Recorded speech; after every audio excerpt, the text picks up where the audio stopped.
Presencia, soberano Señor, sacramentado. Pues venimos un jueves más ante ti, Señor, a adorarte, a rezarte y a pedirte, ¿no?, que nos ayudes en nuestro camino de cristianos para parecernos cada día más a ti. Y vamos a hacerlo pues con tu palabra, Señor, meditando sobre ella como hacemos cada jueves. Vamos a meditar sobre la segunda lectura de este domingo, que dice así. Es de la carta de San Pablo a los romanos. Hermanos, cuantos se dejan llevar por el Espíritu de Dios, esos son hijos de Dios. Pues no habéis recibido un espíritu de esclavitud para recaer en el temor, sino que habéis recibido un espíritu de hijos de adopción, en el que clamamos Abba, Padre. Ese mismo espíritu da testimonio a nuestro espíritu de que somos hijos de Dios. Y si hijos, también herederos. Herederos de Dios y coherederos con Cristo. De modo que si sufrimos con Él, seremos también glorificados con Él. Bueno, ya ha pasado la fiesta de Pentecostés, y aún así, ¿verdad?, la liturgia nos sigue hablando del Espíritu Santo. Este domingo será la Trinidad, y por eso esta lectura. Pero fijaos qué bonita expresión dice San Pablo, a los romanos, dice: cuantos se dejan llevar por el Espíritu de Dios, esos son hijos de Dios. Dejarse llevar por el Espíritu, ¿no? Es una expresión como muy bonita, ¿verdad? Como cuando uno va en el mar, ¿no? Estás ahí en una barquita, dejarse llevar por el mar, ¿no? Por las olas, y vas avanzando rápidamente. Cuando vas, en cambio, contracorriente, tardas mucho más, incluso a veces parece que no estás avanzando. Dejarse llevar, ¿no? Y por eso, Señor, ahora que estamos delante de ti rezando, pues nos podemos preguntar cada uno: Señor, ¿me estoy dejando llevar por el Espíritu? ¿Cómo puedo saber si me estoy dejando llevar por Él? ¿No?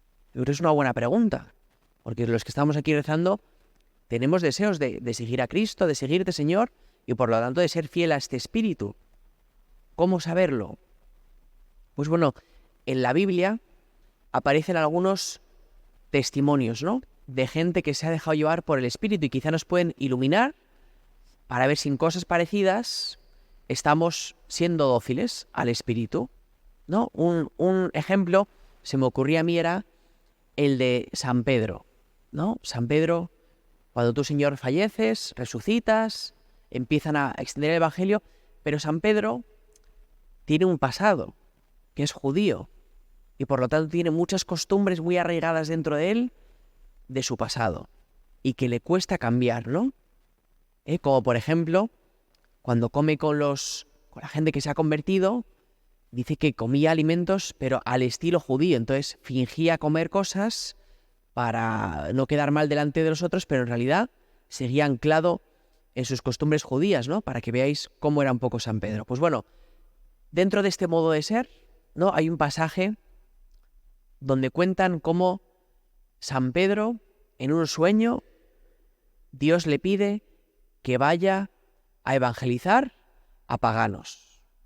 Y se ve que él se resiste, ¿no?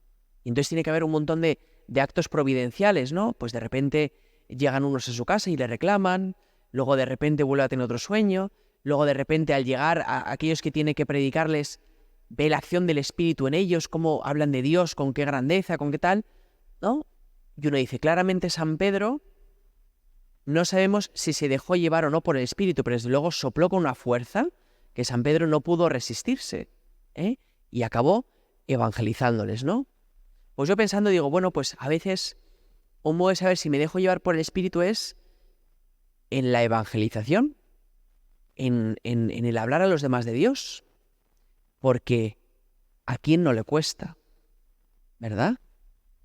A todos, porque todos tenemos ese hombre viejo que tira para abajo, como San Pedro, ¿no?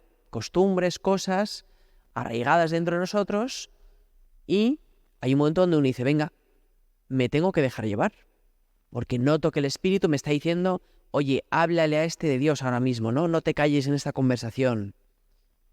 Y por eso, pues qué importante es aprender a dejarse llevar por el Espíritu en la evangelización, ¿no?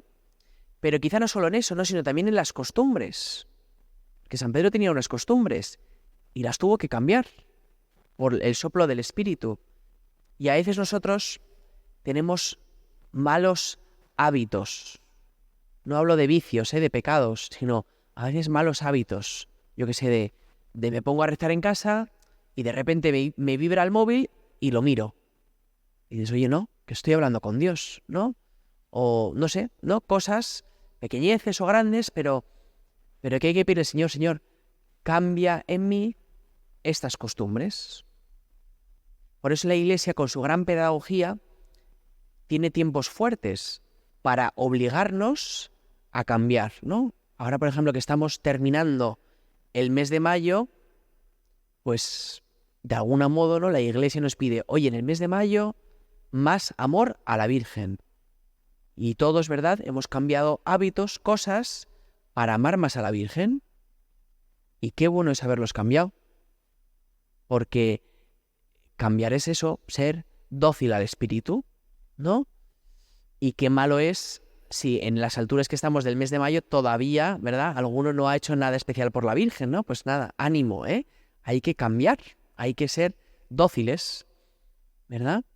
Bueno, pues este ejemplo se me ocurría, ¿no? El de San Pablo, pero hay otro ejemplo que quizá también nos puede ayudar, que es de San Pablo.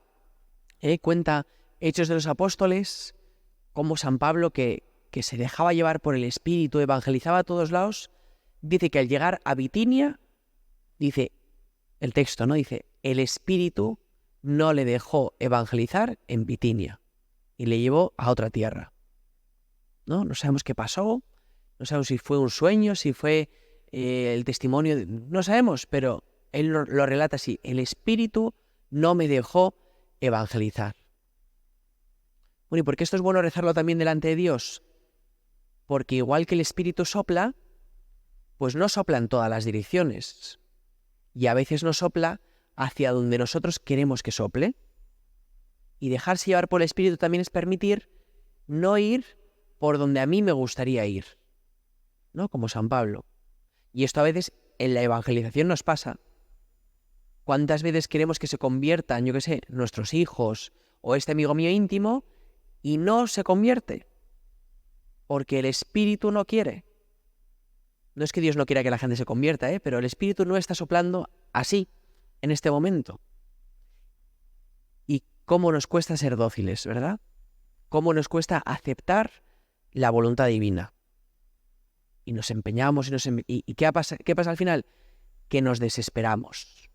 Nos viene la tristeza. Ay, es que padre, es que mis hijos ya no vienen a misa, ¿no? Qué tristeza me da esto.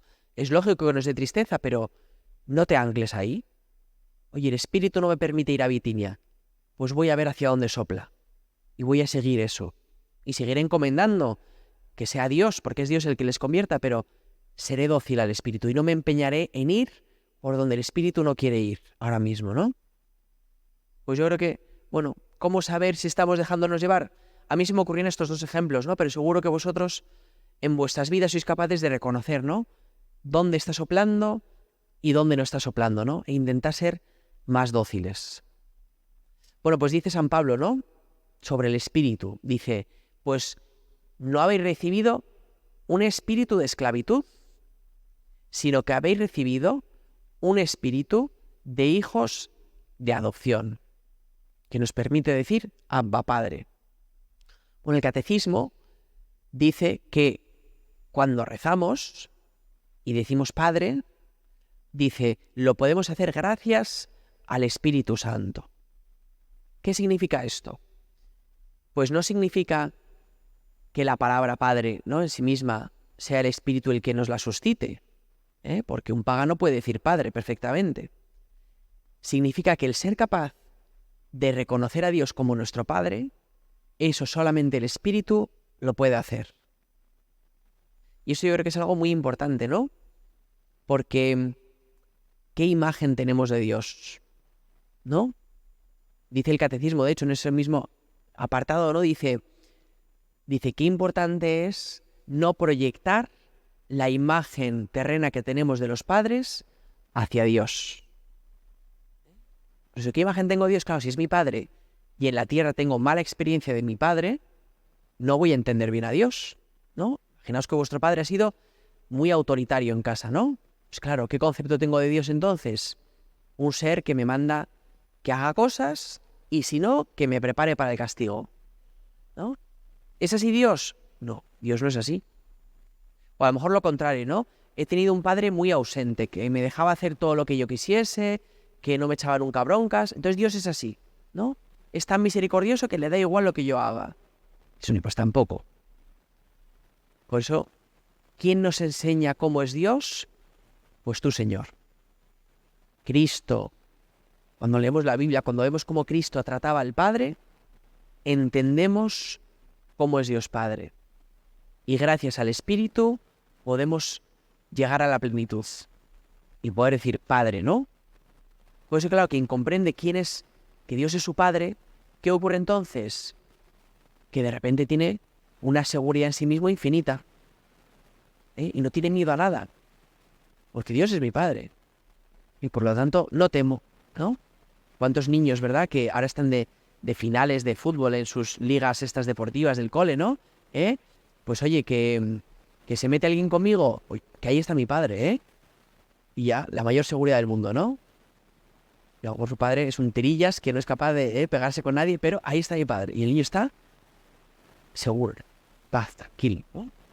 Pues claro, gracias al Espíritu, Dios es mi Padre. Y eso me da valentía de hablar, para vivir, para mirar al futuro. ¿Y esto cómo es posible? Porque el Espíritu nos hace capaces de ir. Por eso, Señor, qué importante es en nuestra oración mirarte a ti, mirar mucho a Cristo, para aprender de Él cómo es Dios. Él le decía a Felipe, quien me ha visto a mí, ha visto al Padre. Pues ¿cuánto tenemos que mirar a Cristo para aprender cómo es Dios cada uno? Para amar la voluntad del Padre como tú, Señor, la amabas. ¿De qué amor hablaba Cristo de la voluntad de su Padre? Yo he venido aquí para esto. Y ojalá yo hable igual, ¿no? Y no diga, ay, otra cruz que me manda el Señor, ¿no? Y parezca que todo lo que viene de Dios es malo.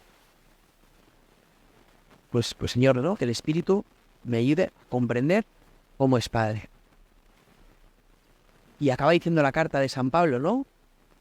Dice, porque si somos hijos de Dios, dice, también somos herederos de Dios. De modo que si sufrimos con Cristo, dice, seremos también glorificados con Él. Es un poco más complejo de entender, pero ¿qué es lo que quiere decir?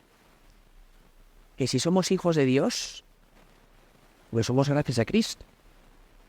Por lo tanto, lo que quiere decir ser hijos de Dios es que estamos unidos a Cristo de tal forma que cuando yo sufro, Cristo sufre. Como una madre cuando ve que su hijo está enfermo. Padre sufre y parece que está igual de enferma que el hijo. ¿Cómo es eso posible si no tiene la enfermedad? Porque tan unida están que sufre con él. Pues esto que ocurre en la tierra de un modo imperfecto, ocurre de modo perfecto con Cristo. Por eso, si sufrimos con Cristo, seremos también glorificados con Él. ¿Qué quiere decir esto? Que en nuestro sufrimiento, qué importante es unirnos a Dios. Señor, estoy corriendo contigo en la cruz. Señor, me uno al sacrificio de la cruz. De hecho, en misa lo hacemos, cuando el sacerdote, al preparar el cáliz, echa vino, ¿no? Y echa una gota de agua, ¿no? Los teólogos dicen que eso simboliza cómo el sacrificio de Cristo es tan grande, ¿no? Es todo ese vino que derramamos. Y en cambio el sacrificio de toda la humanidad es una simple gota. Pero que una vez que la echas en el vino, se disuelve de tal forma que ya es inseparable el agua del vino, ¿no? Entonces así es nuestro sacrificio. Cuando nos unimos a Cristo, participamos del sacrificio de Cristo en la cruz. Por eso cuando estamos en misa, qué importante es, ¿no? Decir, Señor, en esa gota, ¿no? Me uno a ti. Te ofrezco todos mis dolores, todos mis sufrimientos, todas mis preocupaciones, porque quiero ser uno contigo, ¿no? Y dice, si sufrimos con Él, seremos glorificados con Él. Hay un momento donde Cristo habla de su glorificación, que es en la última cena, ¿no? Dice, Padre, voy a ser glorificado. Está hablando de su cruz. En la cruz es donde Cristo es glorificado. Por eso qué bonito es que en la misa, Señor, me uno a ti para ser glorificado, para dar gloria al Padre, ¿no? Con mi sacrificio. Pues vamos a continuar en silencio. Este rato de oración, pídele al Espíritu Santo que te ayude a rezar y que te ayude a ver a Dios como tu Padre.